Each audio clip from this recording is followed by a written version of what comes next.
Շնորհակալություն, Մեծագով վարչապետ, կառավարության հարգելի գործընկերներ, պարոն վարչապետ, ԱՄՆ փոխնախագահ J.D. Vance-ի այցը հիրավի պատմական էր Հայաստանի համար ու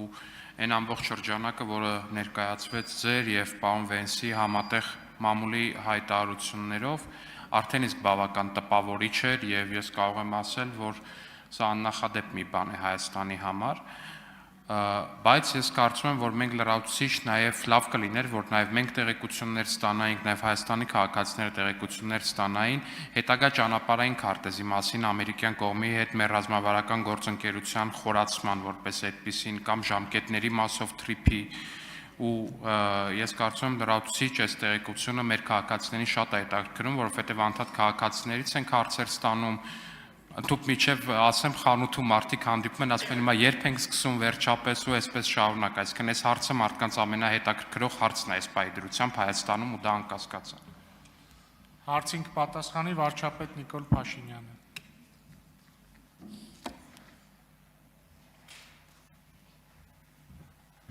Շնորհակալ եմ պարոն Ալեքսանյան հարցի համար։ Տրիպի մասով հետևյալ ժամանակացույցով ենք առաջնորդվելու Առաջիկա օրերին մենք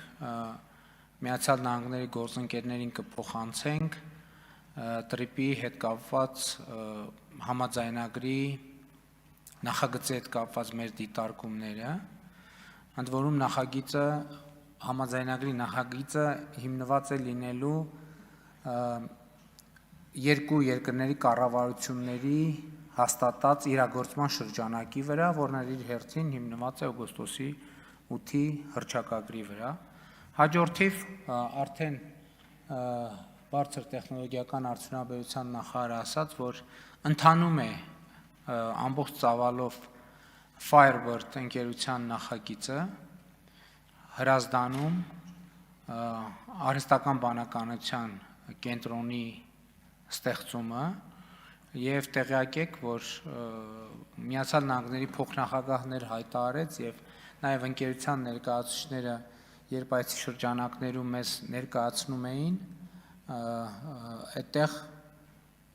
պոտենցիալ են տեսնում, որ ներդրումների ծավալը կարող է հասնել մինչև $4 միլիարդ։ Վերադառնալով թրիփին ասեմ, որ նաև սկսվել է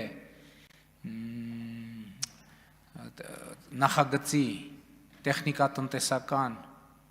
ուսումնասիրությունը եւ գնահատումը, որը շատ կարեւոր է նախագծի իրագործման համար, հաջորդիվ նաեւ էներգետիկայի ոլորտում մենք ինչպես արդեն ասվեց, կտեսնենք ինչպես ենք շարունակում մեր համագործակցությունը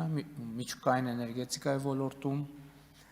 դուք գիտեք, որ այստեղ մենք մի քանի գործընկերների հետ ունենք երկխոսություն եւ իհարկե մենք որոշում կայացնենք այն նախագծի օգտին, որը առավելագույնս համապատասխանում է Հայաստանի շահերին։ Հաջորդ խնդիրը, որը ելի կարևոր է սահմանների կառավարման հետ կապված, այսօր օրինակ մենք ներքին գործերի նախարարի հետ աշխատանքային քննարկում ունեինք եւ ես նաեւ կառավարությանը խնդիր եմ առաջադրել, որ այն պահից երբ Հայաստանում կսկսեն արդեն գործել բիոմետրիկ անձնագրերը, իսկ դա մենք սպասում ենք 2027 թվականի աշնանը, մեր օդանավակայանում եւ բոլոր կետերում պետքա գործեն անկոնտակտ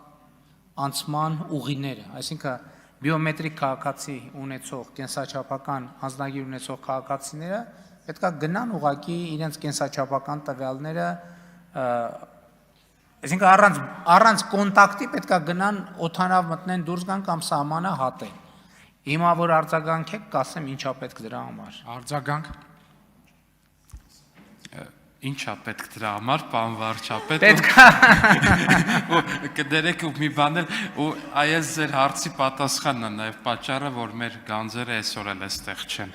Ինչա պետք դրա համար պետք է որ Միացյալ Նահանգները, ովքեր այդ տեխնոլոգիաներին տիրապետում են, այդ տեխնոլոգիաները կիսեն մեզ հետ Եվ ես երեք Միացյալ Նահանգների փոխնախագահի հետ քննարկել եմ այս թեման եւ մեր գործընկերներից ստացել եմ հավաստիացում, որ այդ տեխնոլոգիաները կկիսվեն Հայաստանի հետ։ Իհարկե նաեւ ես շնորհակալ եմ Միացյալ Նահանգների փոխնախագահին դրա համար, իհարկե դրանից առաջ էլ շնորհակալ եմ Միացյալ Նահանգների նախագահին, ում հետ օգոստոսի 8-ին մենք Վաշինգտոնում ստորագրեցինք մտադրությունների հուշագիր խաղաղության խաչմերուկ նախագծի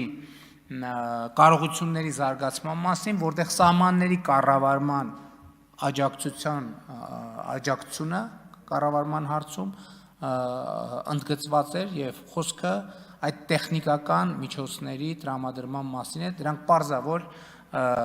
ժամանակակից, գերժամանակակից ճշգրիտ միջոցներ են, թանկարժեք եւ մենք հույս ունեմ, որ տարվա վերջից արդեն կսկսենք դրանք ունենալ։